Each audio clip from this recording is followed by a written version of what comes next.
चलिए, इससे पूर्व के क्लास में आपने चतुर्भुज के बारे में समझा कि इसे किसे कहते हैं, उसके बाद इसमें कितनी भुजाएं हैं, है ना, कितने शीर्ष हैं और कितने कोण। उसके बाद इसके प्रकार हमने बताया। क्या बताया था? प्रकार। क्या क्या होता है?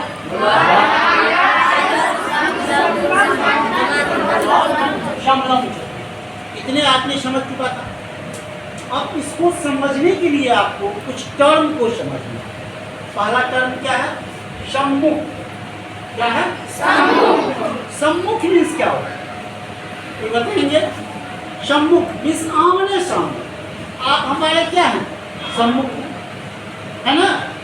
सम्मुख मीन्स वो सम्मुख कोण है या सम्मुख भुजा है, इसका क्या तात्पर्य? सामने। जैसे देखिए,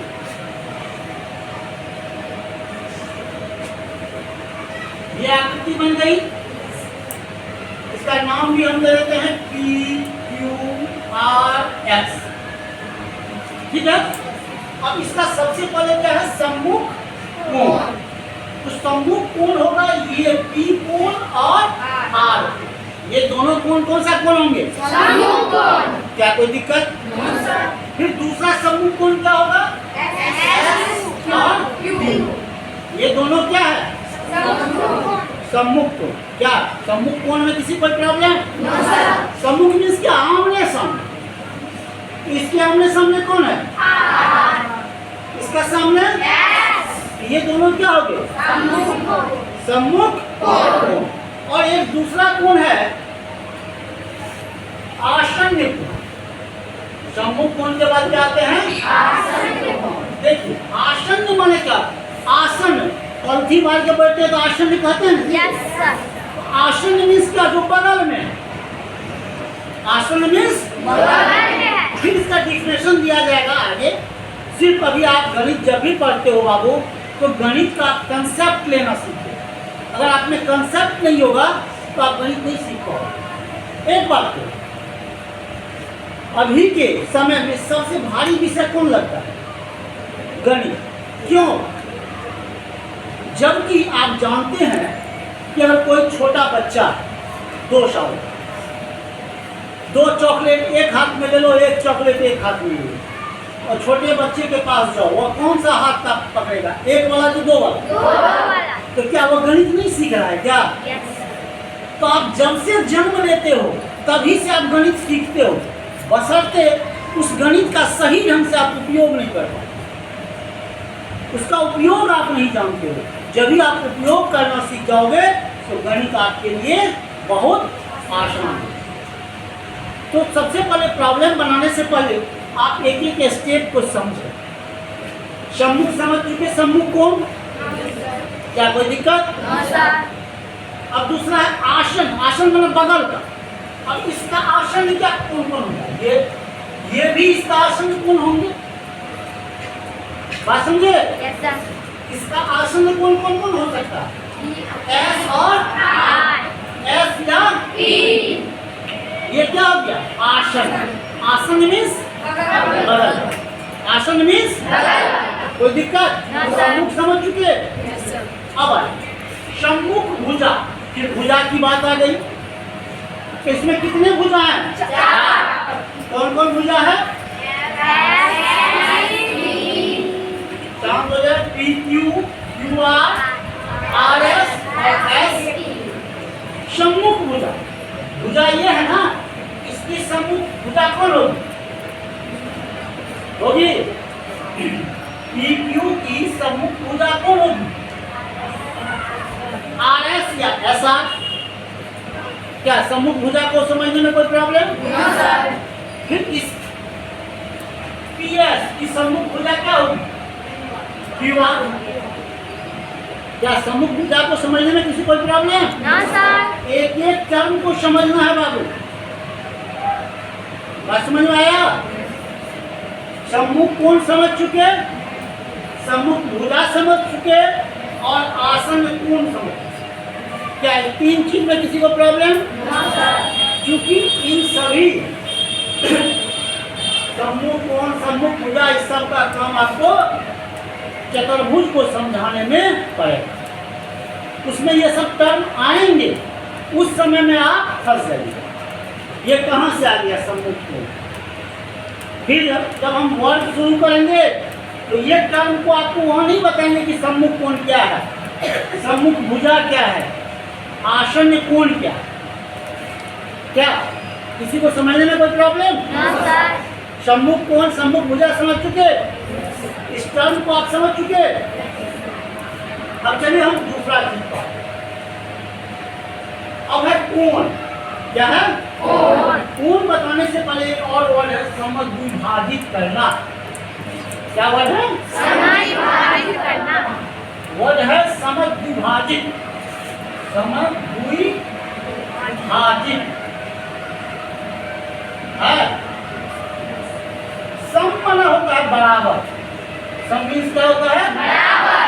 द्वि माना होता है दो, द्वि माने दो। भाजित माना होता है क्या? भाग या बांटना। भाजित माना बांटना या भाग, जो कर दीजिए। तो समद्विभाजित का क्या माना है?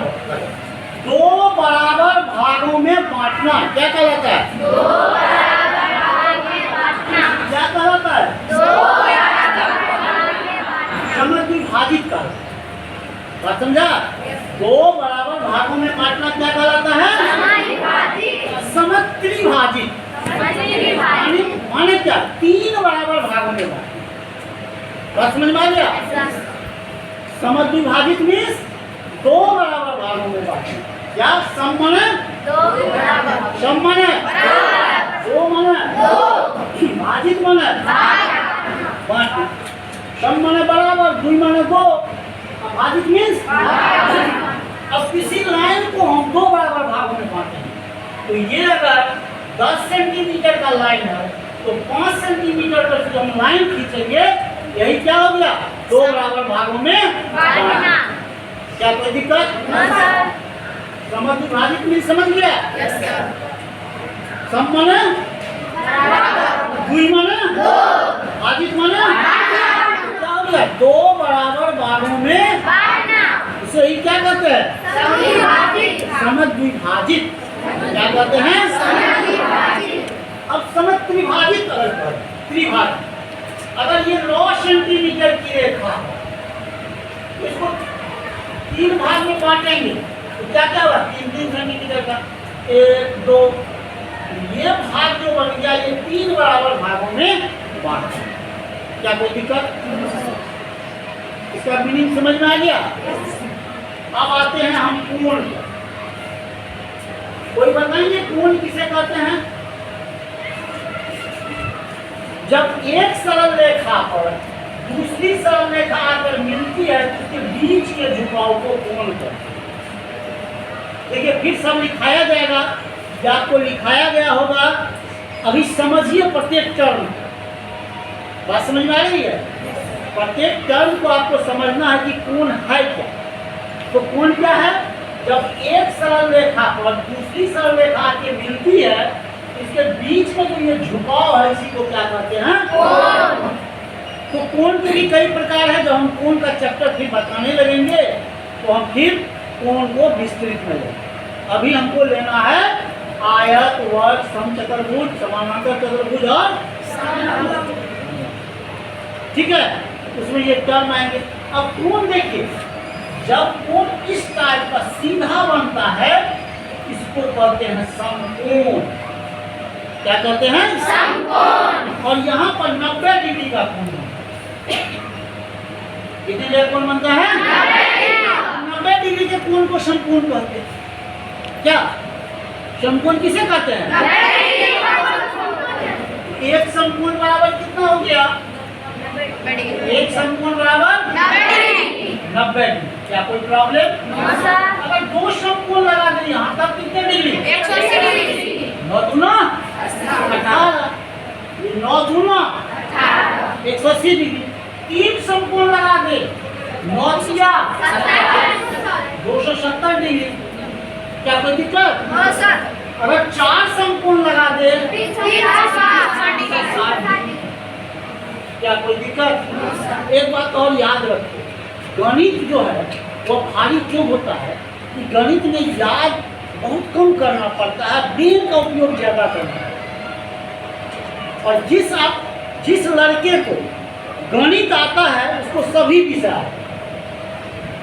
चूंकि एक बात हम यहाँ खड़ा हैं, आपको कहेंगे इस रूम का चक्कर लगा दो, कोई लड़का इस होके जाएगा, उस होके जाएगा, इस होके जाएगा, ऐसे भी आ जाएगा, है ना। कोई सीधे यहाँ से उठा हमारे पास आ जाएगा, कोई टेढ़ा मेढ़ा होकर के हमारे पास आएगा, नहीं समझा। तो गणित की कोई किसी प्रॉब्लम को बनाने के कई तरीके, बात समझे। तो जैसे जैसे आप आगे के क्लास में जाओगे उतना आपका ब्रेन फास्ट होता रहेगा, और फास्ट और फास्ट दोनों, मन तेज भी होगा और ज़्यादा सोचने की शक्ति भी है। ठीक है। एक समकोण कितने का? 90 डिग्री। 2 समकोण, 3 समकोण, 4 समकोण। तो समकोण वर्ड समझ में आ गया? कहीं समकोण लिखा हो, ये समकोण समझ में आ गया? क्या कोई दिक्कत? समकोण को समझने में कोई दिक्कत आपको? अब आइए, इसके बाद क्या बच गया? पूरक कोण और संपूरक। क्या? आपको जो लिखने का होगा वो लिखते भी जाओगे, हमारे बताने के बाद। जैसे कोण लिखे ना, समकोण, तो जिसको लिखने का है वो लिख लो, समझा। अब बात देखिए, अब आ गया कौन? पूरक कोण। क्या? क्या नाम हुआ? पूरक कोण। देखें पहले समझे तब लिखेंगे। क्या हो गया? पूरक कोण। जब दो कोणों का योग 90 डिग्री, याद रखना, जब दो कोणों का योग 90 डिग्री, दो कोणों का योग,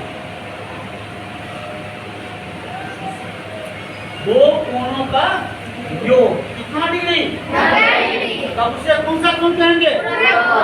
जब दो कोणों का योग 180 डिग्री हो जाए तो उसे संपूरक कोण।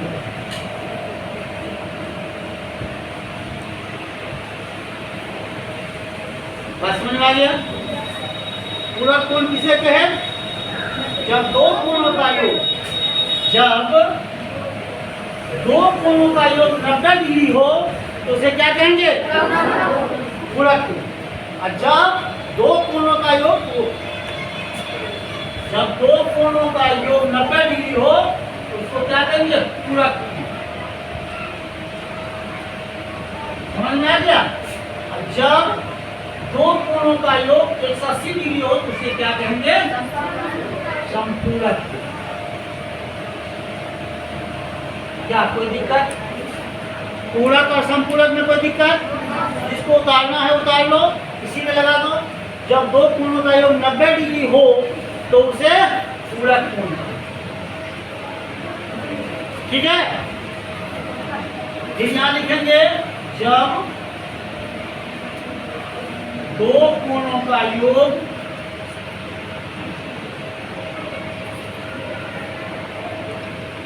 180 डिग्री हो तो उसे संपूरक कोण कहते हैं।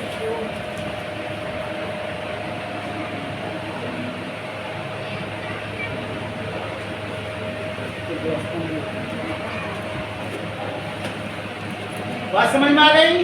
जल्दी उतारे फिर आगे।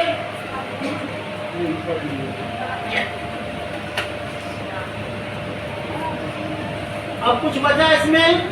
पूरक, संपूरक, समद्विभाजक सब कुछ हो गया। ठीक है। अब हम एक एक पर फिर आते हैं। वर्ग क्या है, आयत क्या है, समचतुर्भुज क्या है, समांतर चतुर्भुज। ठीक है। जिसको उतारना है जल्दी उतार ले, फिर मिटा देंगे हम। तो चमकता है, इसको कहा था वर्ग। ठीक है। तो वर्ग आ गए, तो वर्ग कहते हैं कि, बात समझ में आ रही है? आपने सबसे पूर्व सम्मुख कोण, पूरक कोण, संपूरक कोण के बारे में आपने पढ़ा। ठीक है। अब हम किस पर बताने जा रहे हैं? वर्ग। वर्ग के बारे में इससे पूर्व हम बता चुके हैं आपको। वैसा चतुर्भुज जिसकी सभी भुजाएं बराबर है। अब वर्ग में कितनी भुजा होंगे? अगर ये सभी भुजाओं की लंबाई ये भी 5 सेंटीमीटर है, ये भी 5 सेंटीमीटर हो, ये भी 5 सेंटीमीटर हो और ये भी 5 सेंटीमीटर हो, इसको हम क्या कहेंगे? वर्ग। क्या कहेंगे? अब देखिए, ऐसा चतुर्भुज जिसकी चारों भुजाएं बराबर हो। एक लाइन समझ में आ गया? क्या ऐसा चतुर्भुज जिसकी चारों भुजाएं बराबर हो? क्या कोई दिक्कत? क्या ऐसा चतुर्भुज जिसकी चारों भुजाएं तथा प्रत्येक अंतःकोण समकोण हो, है ना? अभी आपको समझाएं ना समकोण क्या है। 90 डिग्री के कोण को अब देखिए, इसकी चारों भुजाएं तो बराबर हो गई और ये कोण भी मेरा क्या है? 90 डिग्री का। ये कोण भी मेरा कितने का है? 90 डिग्री का। उसको हम क्या कहेंगे? तो क्या कहेंगे? तो वर्ग क्या? ऐसा चतुर्भुज जिसकी चारों भुजाएं बराबर हो तथा प्रत्येक अंतःकोण समकोण हो, क्या कहलाता है? क्या वर्ग में किसी कोई प्रॉब्लम? ये समझ गया? ये चारों भुजाएं बराबर है और ये प्रत्येक कोण समकोण है। समकोण समझ में आ गया ना क्या किसे कहते हैं? अब दूसरा है, वर्ग की चारों भुजाएं समान होती है, समान हो गई। उसके बाद वर्ग का प्रत्येक कोण समकोण भी हो गया। वर्ग के विकर्ण की लंबाई समान होती है। इससे पूर्व के क्लास में हमने चतुर्भुज जब पढ़ाए थे तो उसमें हमने आपको बताया था कि विकर्ण क्या क्या विकर्ण के बारे में आप लोग सुने थे। तो विकर्ण होता है ये जो रेखाएं खींचते हैं, इसी को विकर्ण कहते हैं। बात समझ में आया? देखिए, फिर से हम मिला के बना रहे हैं।